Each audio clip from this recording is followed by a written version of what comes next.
সরকারি খাস জমি দখলের অভিযোগে শ্রীপুরে উত্তেজনা।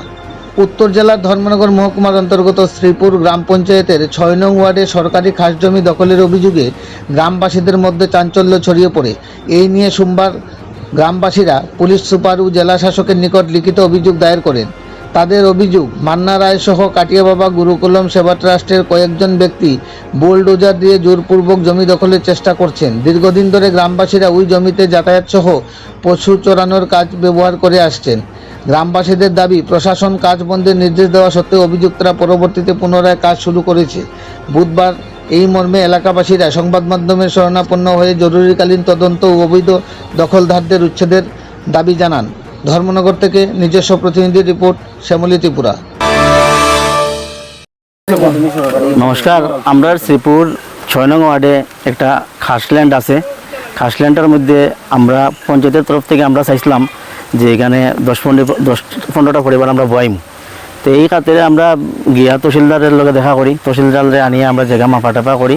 তারপর আমরা এখানে সিদ্ধান্ত করছি যে আমরা বয়াইমু। তখনে গিয়া কিন্তু হয়েছে আমরা দেখি এখানে কাটিয়া বাবা ট্রাস্টের মান্না রায় আর তাইনের সঙ্গে আরও কিছু লোকজন আছে মিলিয়া রাতারাতি এখানের মধ্যে একটা স্কুল তৈরি করা, বিভিন্ন ধরনের জোড়ার লাগাইয়া বিভিন্ন ধরনের কাজকর্ম শুরু করে দিয়েছেন তাই। তখন আমরা পঞ্চায়েতের তরফ থেকে আমরা আইছি, আমরা তাদের কইছি যে আপনি কাজটা করেন না, আমরা এটা সরকারি জায়গায় এটা পঞ্চায়েতের অধিকার আছে, আমরা পঞ্চায়েত সিদ্ধান্ত করবো এখানে আমরা কিতা করবো।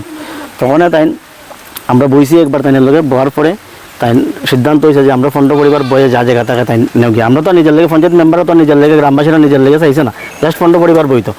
এরপরেও তাই কিতা করছে, সিদ্ধান্ত হওয়ার পরে যখন এটা আবার তাই শুরু করে দিয়েছে কাজ রাতারাতি, দিনে রাত্রে এখানে ডোজার চালাইয়া। তখন যখন আমি তাদের একদিন ফোন করি, তাই উল্টা আমার উপরে গরম হইয়া, খাস কর্ম তোমরা কিতা করতে পারবাই, তোমরা আইনের পুলিশে দিলে মুইতা অনেক ধরনের আমরা ভয়ভীতি দেখাইছেন। তারপরে আমরা গ্রামবাসীরা মিলিয়া ডিএম স্যারের কাছে আমরা এরকম একটা লিখিত দিছি ডিএম স্যারের কাছে, আর একটা আমরা এসপি স্যারের কাছে একটা লিখিত দিছি। দেওয়ার পরে আমরা আজকে ডিসি স্যার আইসুন, ডিসি স্যার আইয়াও তাদের আমার কাছে যেটা খবর, ডিসি স্যার আইয়াও তাদের হইয়া গেছে যে আপনি খামটা বন্ধ করেন, কিন্তু এরপরেও তাই কোনো ধরনের খামটা এখনও বন্ধ করছে না। তো আমরা প্রশাসনের কাছে অনুরোধ থাকবো যে খামটা যাতে বন্ধ করা হয়, এটার যাতে একটা ন্যায় বিচার হয়। আমরা গ্রামের সম্পদ আমরা বাইরের কেউ আইয়া নিব গিয়া, মান্না রায় বা তাইনের যে দল আছে নিব গিয়ে আমরা মান্য নিতাম না। এটার একটা সুষ্ঠু বিচার যাতে আমরা পাই। যদি না এরকম হয় তাহলে আগামীতে আমরা বৃহত্তর আন্দোলনে আমরা গ্রামবাসীরা যাই। এটাই আমরা করতে। যে জায়গাটা দখল করছে তাইনের বাসা কোথায়? তাইনের বাসা আগরতলা। কি পারপাসে এই জায়গাটা দখল করছে? এখানে তাইনের কাটিয়া বাবা ট্রাস্টের জায়গা আছে, এটার মধ্যেও কিছু খাস জায়গা ঢুকছে, তো আমরা এটা মান্য নিছি।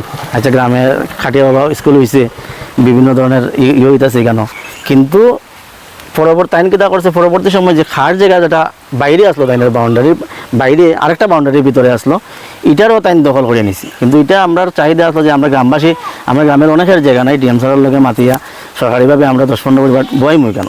এরপরে যদি থাকে নেও গিয়া, কারণ আমরা পঞ্চায়েত মেম্বারও তো কোনো জায়গা চাই না, কিন্তু তাই এটা মানছে না। তাইনের গায়ের জোর দেখাইয়া, তাইনের শক্তি দেখাইয়া, তাই আগরতলার লোক দেখাইয়া, অনেক ভয়ভীতি দেখাইয়া তাই কাজ করিয়ে যেতেছে। ওইটাই আমরা।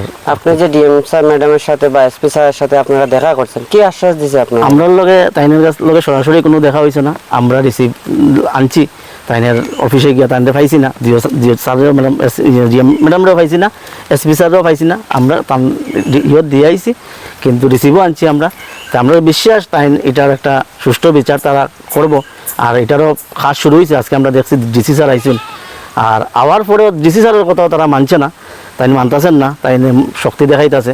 তা আমরা অনুরোধ থাকবো যাতে প্রশাসন এটার মধ্যে পড়িয়া কাজটা যাতে রাতারাতি বন্ধ করা হয়, আর যাতে গ্রামের মানুষ যাতে এটার একটা ন্যায় বিচার পায়। গ্রামটা এবং এইটা কোন নম্বর, কত নম্বরে পড়ছে? এটা শ্রীপুর পঞ্চায়েতের 6 নম্বর ওয়ার্ড।